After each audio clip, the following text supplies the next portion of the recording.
आप जिम में डंबल उठाते हो भगवान श्री राम का नाम लेकर, शक्ति मिलती है, ऊर्जा मिलती है। हाँ, यदि आप दुख में होते हो वही भगवान श्री राम का नाम लेते हो और वो दुख आसान हो जाता है। हल्के हल्के में ही आप मजे में ही आप उस दुख को भी पार कर जाते हो। बहुत ही मुश्किल समय चल रहा है, बहुत ही परेशानियां आई हैं, ऐसा समय चल रहा है कि अब क्या करें, किसके सहारे हम अपना जीवन व्यापन करें। तो उस समय भी भगवान श्री राम का ही नाम लेते हो। तो नाम एक है लेकिन समय परिस्थिति के अनुसार आपको अलग अलग फायदा मिल रहा है उसी नाम से। कभी वही नाम से शक्ति मिलती है, कभी वही नाम से आपको सहारा मिलता है और कभी वही नाम से आपको परेशानियों से छुटकारा मिलता है। आज की वीडियो में मैंने प्रयास करा है कि भगवान श्री राम के नाम की महिमा जहाँ भी लिखी हो, जिस भी ग्रंथ में लिखी हो, उसको आपके समक्ष लेकर आ पाऊँ और आपको समझा पाऊँ।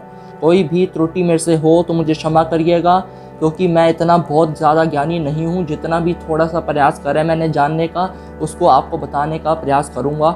वीडियो को अंत तक देखना, बस यही आपसे निवेदन है। वेद कहते हैं वेद कि मैं नहीं बता सकता कि भगवान श्री राम कौन है। अब मन में प्रश्न ये उठता तो है कि वेद जो कि नित्य भगवान के साथ रहते हैं वो नहीं बता पा रहे कि भगवान कौन है। वेद कहते हैं कि जो चीज़ लिमिटेशन में हो, जो चीज़ सीमित हो, उसको तो नापा जा सकता है, लेकिन जो असीम हो उसको कैसे नापा जाए। ब्रह्मा जी तक नहीं जानते ब्रह्मा जी कहाँ से प्रकट हुए हैं, विष्णु जी की नाभि से। तो ब्रह्मा जी ने एक दिन जानना चाहा कि मेरी उत्पत्ति कहाँ से हुई है, किस छोर से हुई है, वो अंतिम छोर कहाँ है। तो ब्रह्मा जी ने उस कमल के अंदर जहाँ से उनकी उत्पत्ति हुई है प्रवेश करा उस कमल में, और हजारों वर्षों तक अपनी शक्ति से उन्होंने ये प्रयास करा कि ये जानना चाहा कि इस कमल का अंतिम छोर कहाँ है, कहाँ से मैं प्रकट हुआ हूँ। तो वो ये भी जानने में असफल रहे। तो ब्रह्मा जी तक नहीं जान पाए कि श्री राम कौन है, विष्णु जी कौन है। और एक तरफ वाल्मीकि जी कहते हैं, एक ऐसी बात कहते हैं जिससे हम और ज्यादा कंफ्यूज हो जाएं। वो कहते हैं कि संसार में कोई ऐसा व्यक्ति नहीं, कोई ऐसा नहीं है जो भगवान श्री राम की भक्ति ना करता हो। वो कहते हैं कि श्री राम की भक्ति के अलावा कोई कुछ कर ही नहीं सकता। वाल्मीकि जी क्या कहना चाहते हैं समझने का प्रयास करिएगा।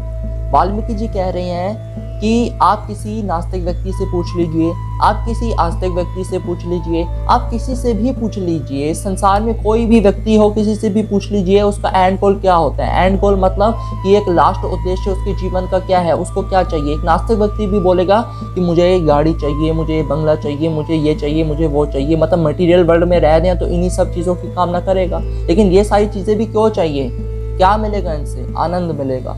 तो ये आनंद क्या है, आनंद को यदि आप समझने का प्रयास करोगे तो आपको यह पता चलेगा कि आनंद श्री राम का ही पर्यायवाची है। हर चीज का अंत भगवान श्री राम पर है। अंत में जब हमारा जीवन तक अंत हो जाता है, जब मृत्यु हो जाती है, तब भी राम नाम सत्य ही कहते हैं। यदि अपने जीवन में इन वस्तुओं के आनंद में भटक रहे हो तो एंड में जब आपकी मृत्यु होगी उसके बाद तो आपको परमानंद का नाम लेना ही पड़ेगा, श्री राम का नाम लेना ही पड़ेगा। हनुमान जी के लिए भगवान श्री राम का नाम शक्ति है, ऊर्जा का केंद्र है।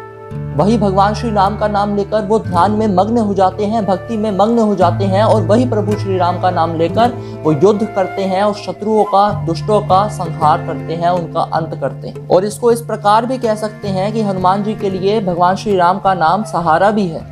सहारा किस प्रकार, इस घोर कलयुग में भी भगवान श्री राम के नाम का सहारा लेकर हनुमान जी पृथ्वी लोक में रुके हुए हैं, क्योंकि एक उद्देश्य भी है कि भगवान कल्कि का वो साथ देंगे, तो वो भी देना है, पृथ्वी लोक में रुकना है। लेकिन कैसे रुकें जब इतनी हर जगह ये पीड़ा है, ये है, वो तो हर लेंगे हनुमान जी, लेकिन एक उनको क्या सहारा मिलेगा, उनको कौन सहारा देगा, भगवान श्री राम का नाम सहारा देगा उनको। इसलिए वो ध्यान में भगवान श्री राम का नाम लेते हैं। जैसा कि मैंने पहले कहा, भगवान श्री राम के नाम में, भगवान श्री राम में कोई लिमिटेशन नहीं है, कोई एक वो नहीं है कि एक सीमित एक स्थान हो कि वहाँ तक ही सीमित हो।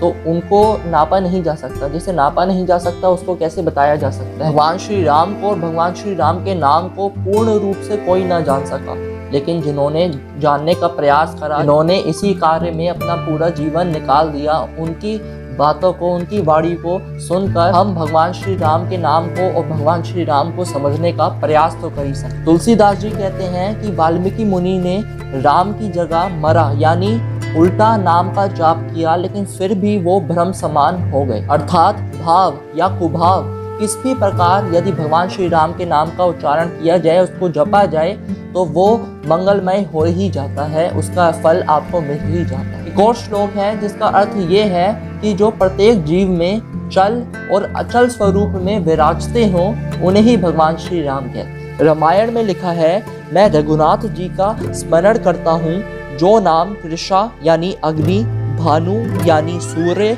हिमदायक यानी चंद्र का बीज है, अर्थात रा आ म राम। वो राम नाम ब्रह्मा, विष्णु और शिव स्वरूप हैं, जो वेदों का प्राण है, जो निर्गुण और सर्वगुणों का भंडार। रामचरितमानस में स्वयं लिखा है, ऐसा महामंत्र जिसे स्वयं शिव जपते हैं, यानी राम नाम भगवान शिव स्वयं जपते हैं, ये लिखा गया है रामचरितमानस में। और आगे क्या लिखा है, उनके ही उपदेश से काशी मुक्ति का कारण बना, जिसकी महिमा साक्षात गणेश जी भी जानते हैं। इसी कारण से प्रथम पूजित हुए हैं गणेश जी, यानी इसी कारण से वो प्रथम पूज्य भी हैं। भगवान श्री राम की महिमा के बारे में ही बताते हुए एक श्लोक में ऐसा भी लिखा गया है कि सबके अंतर्यामी होने के कारण जो सब में रमता है वो राम है, घट घट में रमता है वो राम है, जिसमें मुनि लोग रमते हैं अपनी विद्या के कारण, और जो अज्ञान का नाशक है उसे गुरु वशिष्ठ ने कहा है कि वो राम है। भगवान श्री राम की माता कौशल्या माता कहती हैं, हे राम, आप लोक में अभिराम हैं, आप संसार में अभिराम हैं, जिसमें संसार रमण करता है वह राम है। एक जगह और ऐसा लिखा गया है, जो अपने सौंदर्य से लोगों को अथवा भक्तों को रमाता है वह राम है। हम बोलते हैं ना श्री राम, तो उसका अर्थ ये है कि जो श्री को रमाता है वो श्री राम है। श्री यानी लक्ष्मी, जो माता सीता। ब्रह्म वैवर्त पुराण में भी बहुत अच्छा बताया गया है कि जो रा है, वो रा शब्द विश्व का वाचक है और माँ शब्द ईश्वर का वाचक है, यानी जो विश्वों का ईश्वर है उसे राम कहते हैं। ये ब्रह्म वैवर्त पुराण में आगे लिखा है, राम को मानने वाले जानते हैं, जो रमा के रमण स्थान है। रमा के रमण स्थान, रमा यानी लक्ष्मी माता सीता माता, तो यहाँ पर क्या लिखा है, जो रमा के रमण स्थान है। रमा यानी लक्ष्मी माता सीता माता, तो जो रमा के साथ रमते हैं वो भगवान श्री राम। तुलसीदास जी कहते हैं, मैं रघुवर के राम नाम की वंदना करता हूँ, जो अग्नि, सूर्य और चंद्रमा का हेतु है। चैनल को अवश्य सब्सक्राइब करके जाइएगा, ऐसा और कंटेंट लाने का मैं प्रयास करता रहूंगा। वीडियो को ज्यादा से ज्यादा शेयर करिए। मिलते हैं अगली वीडियो में। जय श्री राम।